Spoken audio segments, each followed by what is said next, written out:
The Gardener's Grim Harvest, the Bruce McArthur Story, Episode 2, Investigation and Trial. Welcome back to Ontario Cold Cases, Canada's True Crime Podcast. I'm your host, Jay Nicoll of Nicoll Investigations. This is Episode 2 of The Gardener's Grim Harvest, the Bruce McArthur Story, our three-part series on one of Canada's most notorious serial killers. This episode contains descriptions of violence and disturbing details. Listener discretion is advised. Please take care as we continue. In Toronto's gay village, fear had taken root. 8 men had vanished, their faces haunting the community on posters and in whispered conversations. Bruce McArthur, a landscaper trusted by his neighbors, was hiding a monstrous secret. His victim's remains buried in the soil he tended. Today, we unravel the investigation that finally exposed him and the trial that brought a measure of justice. This is Investigation and Trial.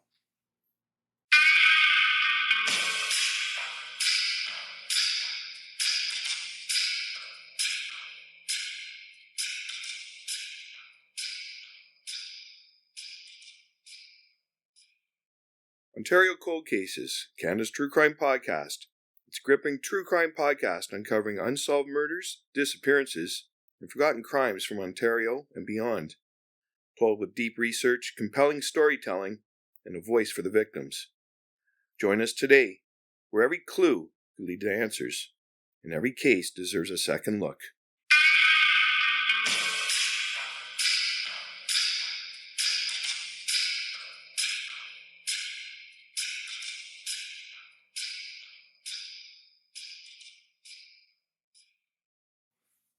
Last episode, we stepped in the shadows of Toronto's gay village, where Bruce McArthur, a man who seemed like just another friendly face, preyed on the vulnerable.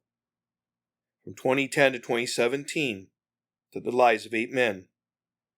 Skandaraj Navaratnam, Abdulbasir Faizi, Majeed Kayhan, Soroush Mahmudi, Kirushna Kumar Kanagaratnam, Lisowick, Selim Esen, and Andrew Kinsman. These are men with dreams, families, and stories, men whose absences left the village reeling. McArthur lured them with promises of connection, only to end their lives and conceal the remains in planters, turning his gardening trade into a grim disguise. But the village refused to stay silent. As whispers of a serial killer grew louder, one disappearance, Andrew Kinsman's, sparked a turning point. Today we'll follow the investigation's rocky path and the courtroom drama that followed. Let's dive in. The investigation.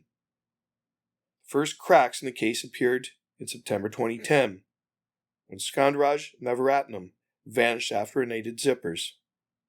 Just months later, Abdulbasir Faizi disappeared. His car found abandoned near Mallory Crescent, a street that would later haunt this story. By October 2012, Majeed Kayhan was gone too. The gay village was buzzing with fear, and the community demanded answers. Were these disappearances connected? Was a killer at work? In November 2012, Toronto Police launched Project Houston, a task force to investigate the missing men.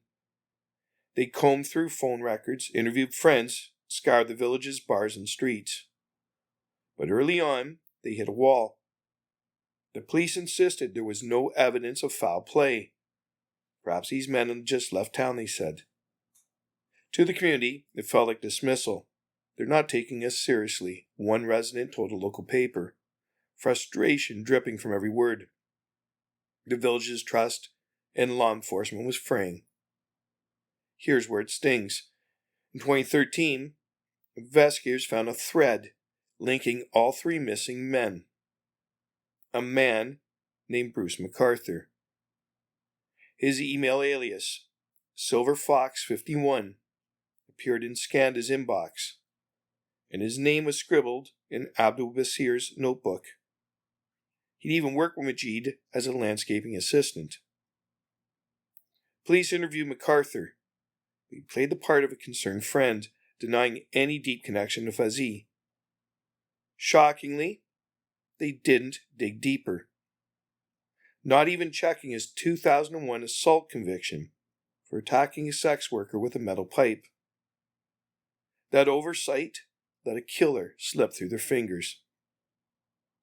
By April 2014, Project Houston shut down, its leads exhausted. 3 more men, Soroush Mahmudi, Kirushna Kumar Kanagaratnam, and Dean Lisowick, would vanish before the case reignited. The turning point came in 2017, when 2 more men disappeared. Selim Esen in April, and Andrew Kinsman in June.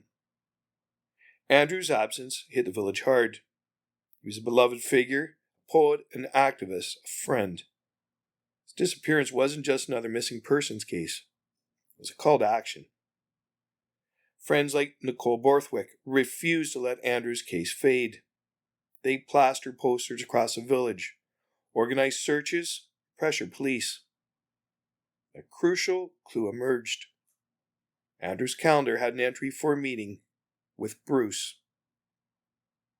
That name led investigators back to McArthur, and this time they weren't letting him go. In September 2017, Project Prism was born, a new task force to tackle the disappearance of Esen and Kinsman, building on Houston's old files. By December, police were watching McArthur closely. They tailed his every move, noting his visits to landscape and clients' homes. On January 18, 2018, they made their move. Officers followed McArthur to his Thorncliffe Park apartment and saw a man enter. Someone they feared could be his next victim. They stormed in, finding the man tied to a bed, alive but shaken. McArthur was arrested on the spot, charged initially with the murders of Kinsman and Esen. The investigation exploded from there. Police searched McArthur's apartment and found a chilling trove.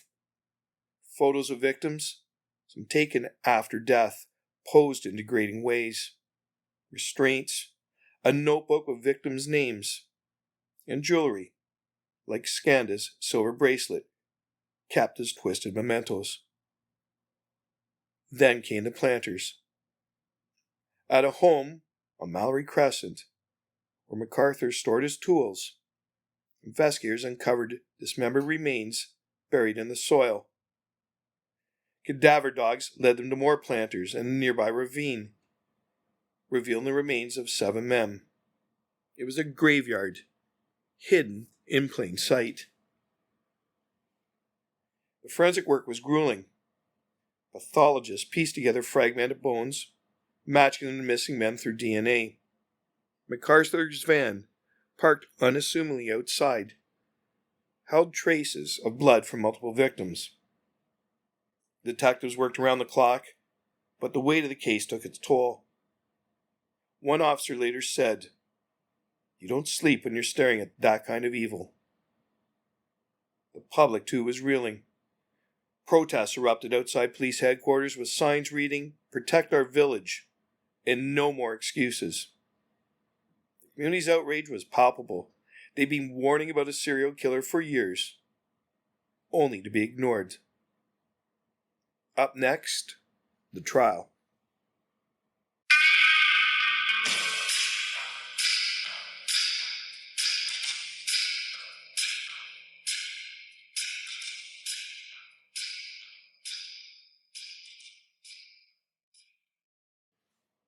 The trial.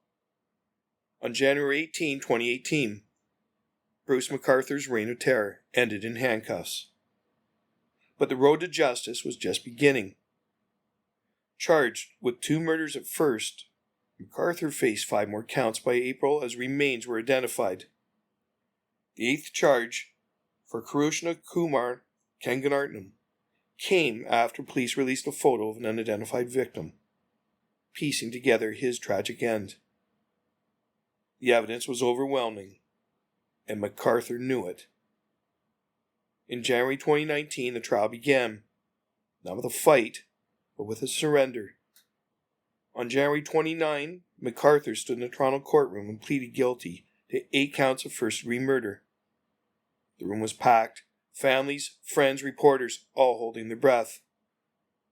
The air was thick with grief and anger as Crown attorneys laid out the evidence.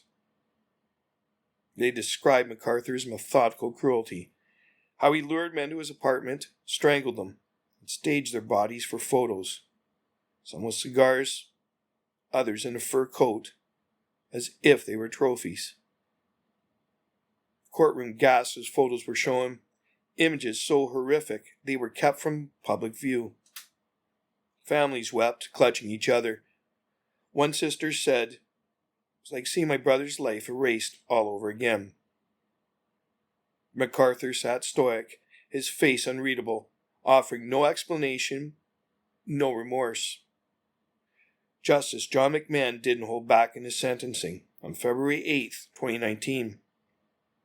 Called the crimes pure evil, a betrayal of the community McArthur claimed as his own.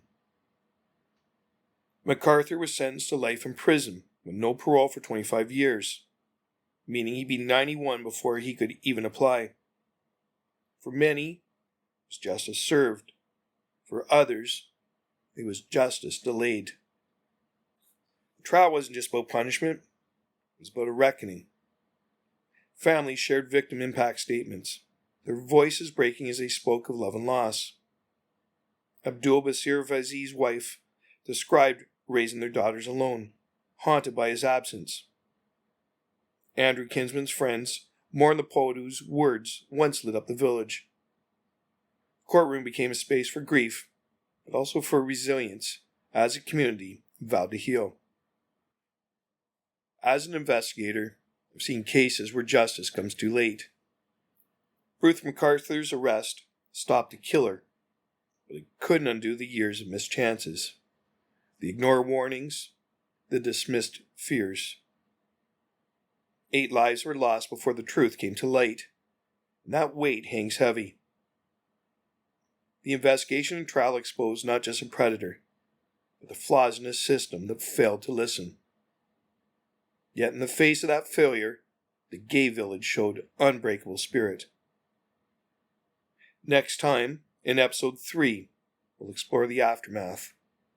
How a community rebuilt, how families found strength, and what this case means for Canada's future. For now, let's honor the men whose lives drove this fight for justice. Thanks for joining me on Ontario Cold Cases, Canada's True Crime Podcast. If you have tips on this or any case, reach out. Subscribe now to catch episode 3, and leave a comment to share your thoughts on this story. Until next time, stay curious, stay safe, because every case deserves answers, and every victim deserves justice.